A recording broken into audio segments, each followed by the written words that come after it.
Brothers and sisters in Islam, Assalamu alaikum wa rahmatullahi wa barakatuh. Welcome to Book Review. Music is a very important and essential part of a lot of people's lives. A lot of the non-Muslims and the non-practicing Muslims find music an essential and a part of their day, a very important part that they can't live without it.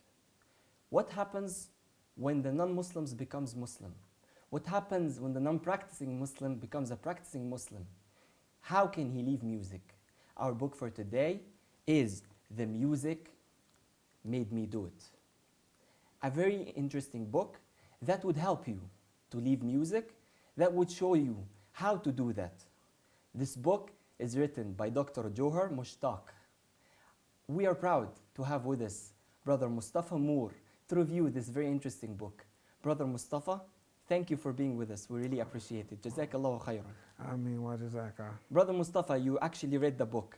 Not all of it, but I read a good portion of it. And you found it very interesting, and you talked to me about that. Extremely interesting. So, brother, why do you think the writer wrote the book? I think the brother, mashallah, he is well knowledgeable of music. I don't know. Well knowledgeable of music. Yes, I don't know if he spent much time in America, but he knows something about the American culture, because the title of the book itself is The Music Made Me Do It. It's a saying that we used to say in America, the devil made me do it. The devil made me do it, yeah.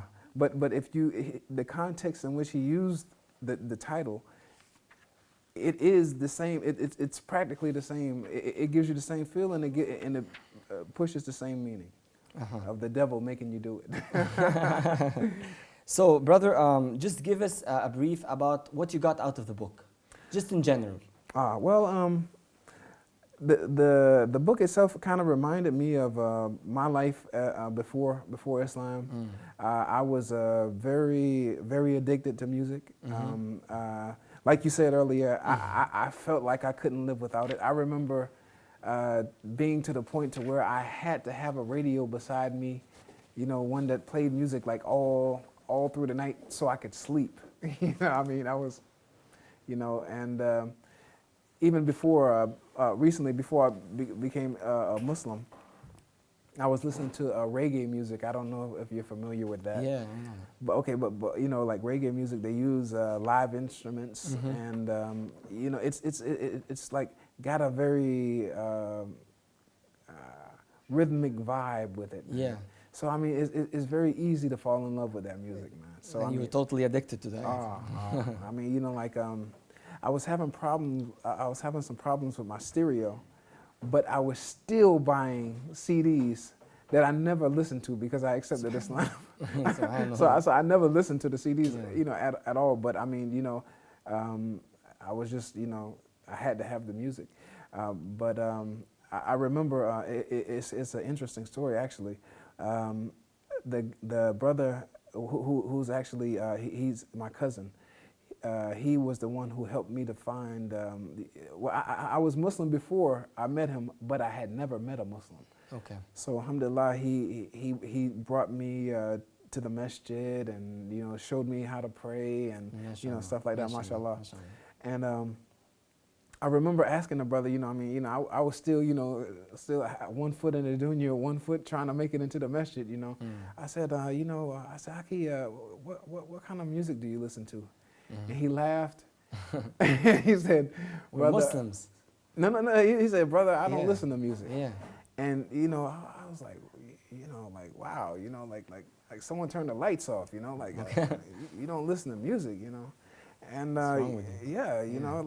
but I mean, alhamdulillah, but I accepted what he said.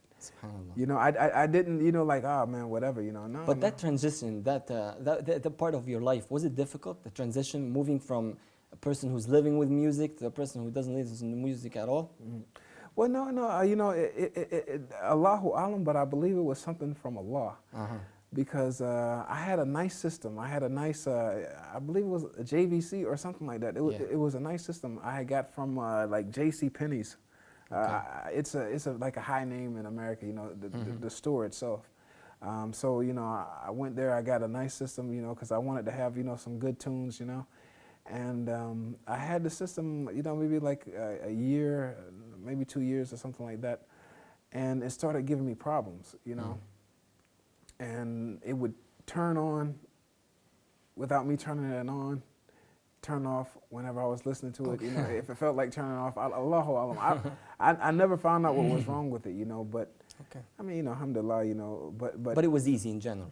Yeah, it was easy, you know, because with that problem, and so I wasn't able to just listen to the music, you know, as I wanted to. Because it was busted anyways. Yeah. Okay. And in the first chapter, the author talks about the music from the Sharia point of view. Yes. Can you just expand on that? Yes, he went over the why. He was talking about how the Prophet ﷺ, the hadith that he said, but he started it all with the Quran. And he was saying like how Allah Azza wa Jal talked about not, like first he was getting the people to, preparing the people for obeying the Prophet, obeying their Lord and their Prophet. And you know, although I'm not very familiar with the ayah. Okay, but like I want to ask you here, this talking to somebody who's a new Muslim or a non-practicing Muslim, with the Sharia point of view at the start. First of all, this is the first thing you hear about it. Do you think this is the way that you reach the person? Just tell them the ayah from the Quran or the hadith from the Sunnah? No. So no. How do you think you should approach a person who is addicted to music? Okay, well, you know, the best thing, what I would imagine would be like to try to give them some alternatives. Okay. You know, not that I listen to nasheeds myself, you know, I really don't. I just like listening to the Quran, you know, that's, you know, because I read about the when you're in the qabr, the grave, when you're in the grave, you're going to be asked 3 questions by the malaika. About your life? Yeah, Ayya Rabbuk, which is who your God? Yes, who is your Lord? Who's your Lord? Ayya Dinuk, which is what is your deen? And Ayya Nabiyuk, which is who is your prophet? And when you go to answer these questions, you're not going to have your mind is not going to be there to answer these questions. Because like if I ask someone on the street, if he's a Muslim, you know, even if he's not a Muslim, he may be able to get 1 or 2 of the answers right, you know, but you won't be able to use your mind at all. You're going to answer these questions with your heart only, okay? And the Prophet alayhi salatu wasalam said that qalb da'if, which is your heart is weak, okay? And your heart may latch on to a song without you knowing it, you know? And the proof is in have you ever? I don't know if you ever listen to music, you know. Yeah, sure.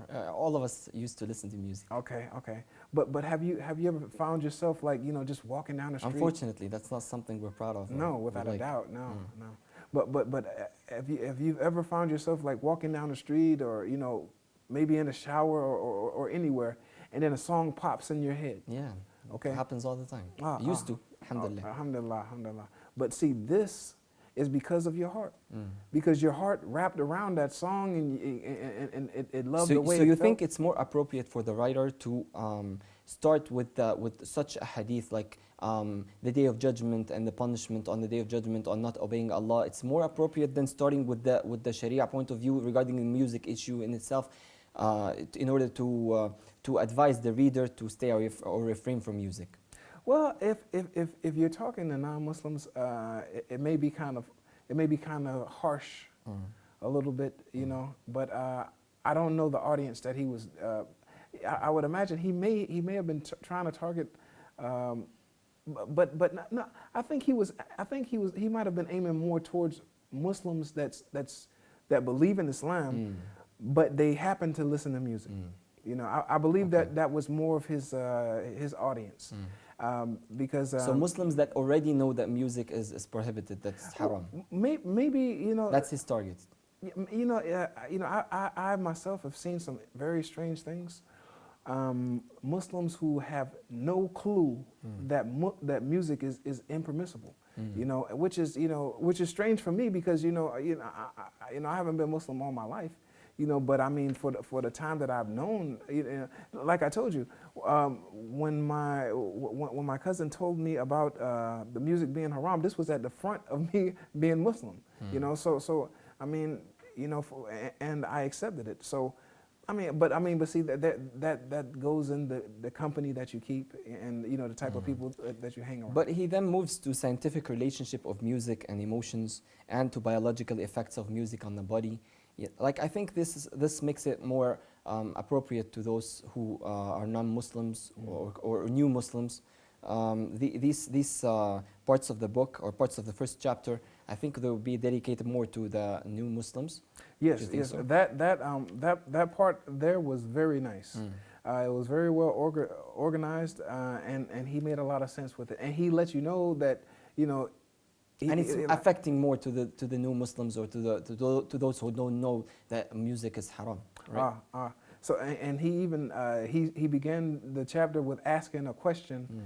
Maybe some may think that it's haram for me to use science to explain an Islamic point, but you'll see later why I'm doing this. So he let the people know, like it's not that I love science or anything like that, but I believe that maybe some people aren't Muslim and they're reading this book, but they still need to know the harms of music. Brother, on the second chapter, the author expands on this and says the scientific research about the effects of music on the body.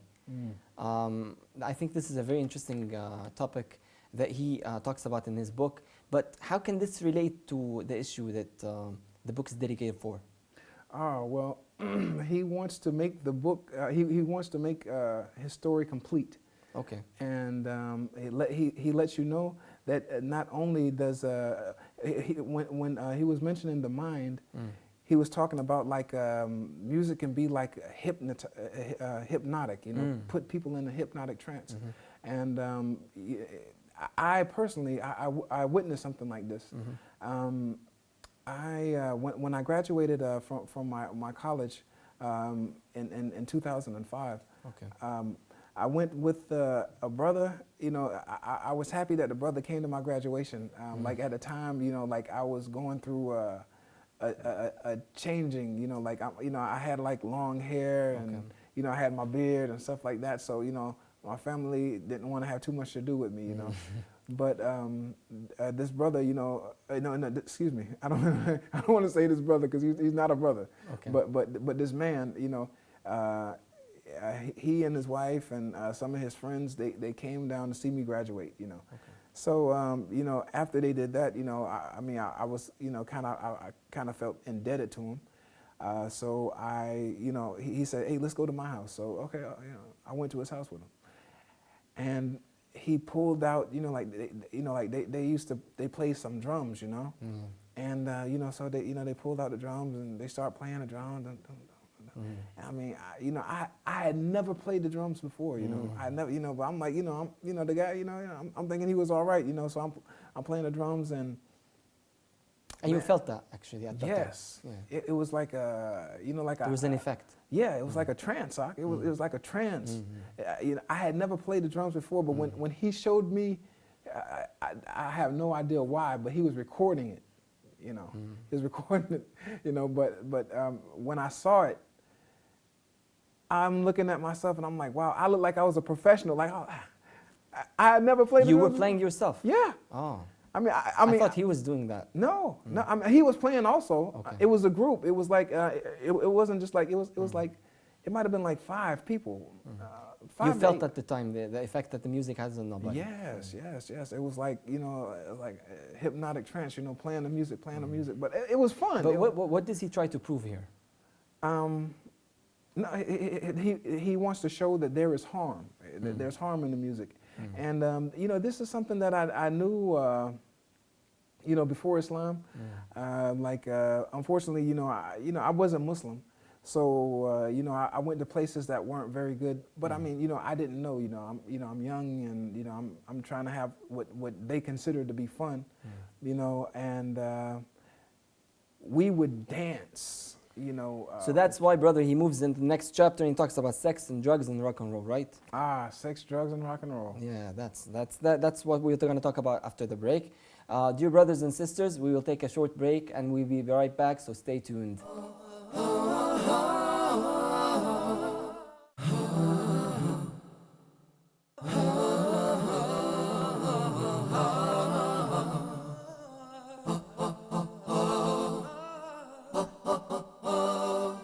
Welcome back, brothers and sisters. The music made me do it.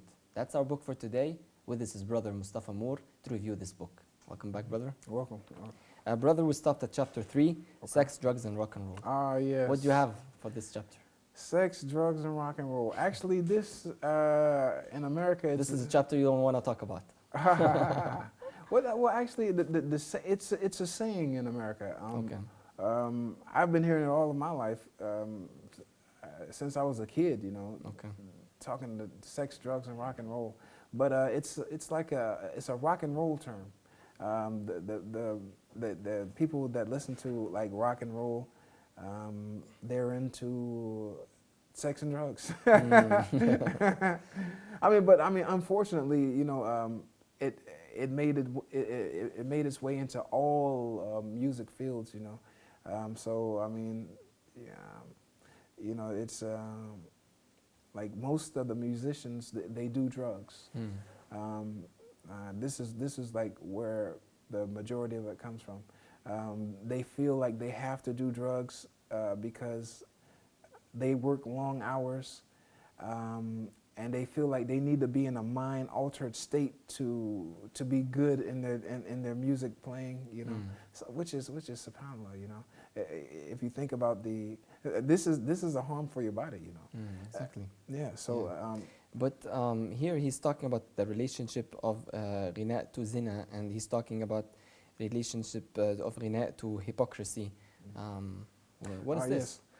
Yes. It's different a little bit from the term, the meaning of the term in America. But here he's just like, but it's just, yes, he's showing the harms with regards to Islam, more of that. Yeah, but the importance of music in mass deception, the importance of music in film industry. He's just like looking at an Islamic perspective, more of. So what do you think? Not really. I mean, because like, okay, if it's in Islam, it's a harm to all mankind. You know, like I mean, he's trying to say that these things are all related to each other, and they're all prohibited, and they're all haram in Islam. So and one leads to the other. Don't you think so? That's I think the idea of the chapter. Yeah, that is a part of it. But it's he's trying to build on something.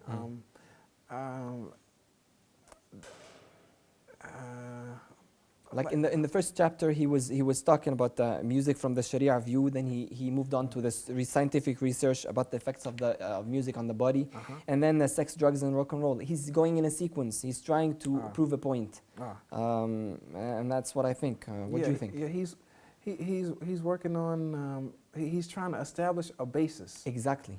Okay, and then he's trying to build a body. Okay. The sex and drugs and rock and roll to the non-Muslims, if you say that statement alone, you know, it says a mouthful. But just like I said about the devil made me do it, you know, these are like American terms. So he's using American terms. Maybe he's trying to reach Muslims, but I mean. Maybe he may be trying to reach American Muslims. Exactly, that's what I think. Yes, yes. Maybe that may be the case because a lot of the terminology that he uses, people that may not be from America or that's familiar with American culture, they may not have ever heard these terms. They may not be, you know. Yeah, I get your point. Let's move on to the next chapter, which is Music Made Me Do It. I think this is one of the most important chapters of the book, but unfortunately, we won't be able to continue the rest of the chapters because we actually ran out of time. So we want to move and talk about this chapter really fast. And I guess if you have time, we can talk about the rest of the book in the next episode. What do you think? Inshallah, Okay, no problem. okay, it's our pleasure. Let's move and talk on to chapter 4, Music Made Me Do It. Okay. What do you have to say on this? This is What's your feeling when you read this chapter? And I Okay. think it's the most important one. this is the heart of the book. You know, like how I said he was building a body. Okay, this is like the heart. Okay, he's reaching. He's going for, you know, and mashallah, he did it early in the book. He didn't wait. He's letting the people know, like, if there's an evil tendency that you may feel, or a dishonest tendency, you know. What do you mean by an evil tendency? Okay, maybe you could see a beautiful girl. Okay, you see this girl, and you know, maybe you don't think anything about her, you know, but you hear this song. This song brings you back to the thought of the girl. I get your point. Okay, and it not so it's linked in your mind, in your unconscious mind, between the girl and the song. Yes, right. yes, Okay. yes. So you know, you may go to lengths to try to meet this girl when you probably wouldn't have tried to do so beforehand. You know, but this song is, you know, it's moving you towards this. It's toying with your emotions. I don't think that there's as big of a problem here with the gay situation, but I've heard it said, I believe it was by early Ma, gay tendencies may stem from music. Okay, and it's a very good point. Yeah, you know, because your mind is in a way that it may not be in without the music, you know. So like if it works on your emotions, and this is one of the things that's women are notorious for their emotions. Okay, but through music, us as men, they reach our emotions through the music. Okay, so it's damaging your body because it's in areas that it shouldn't be in. It's got you thinking in ways that you shouldn't be thinking. Okay, it could be making you think like a woman, or, you know, like maybe like men that listen to women singers. You know, it's a very important point. And one thing that he mentioned, one of the Sahaba, he said, I apologize, I don't remember the brother's name. It's all right. But what he said was, he said, if he knows of a man who invites a female singer to his house and lets them entertain the people, and he dies upon that, he said he would not pray for this man. He would not go to his janazah. That's one of the Sahaba, or this is just a saying? No, it's one of the Sahaba. Okay. It's one of the Sahaba. The author quotes the Sahabi, right? Yes. Okay. Yes. Okay. It was a hadith, and he even put the. It was a saying for one of the companions. Yes. Okay. Yes, but it was one of them in particular, and he said that he would not pray for this person. He said that he wouldn't go to his janazah. He wouldn't pray for the person at all. Okay. Because he allowed these people to be deceived through the music, or through the song. So actually they classified singing and music in the same in the same category. Exactly. Brother Mustafa, thank you very much. Unfortunately, we ran out of time. We will continue, inshallah, by the grace of Allah in the next episode. Jazakallah khairan. Brothers and sisters, till we meet in the next episode, I leave you in the care of Allah. Assalamu alaikum wa rahmatullahi wa barakatuh.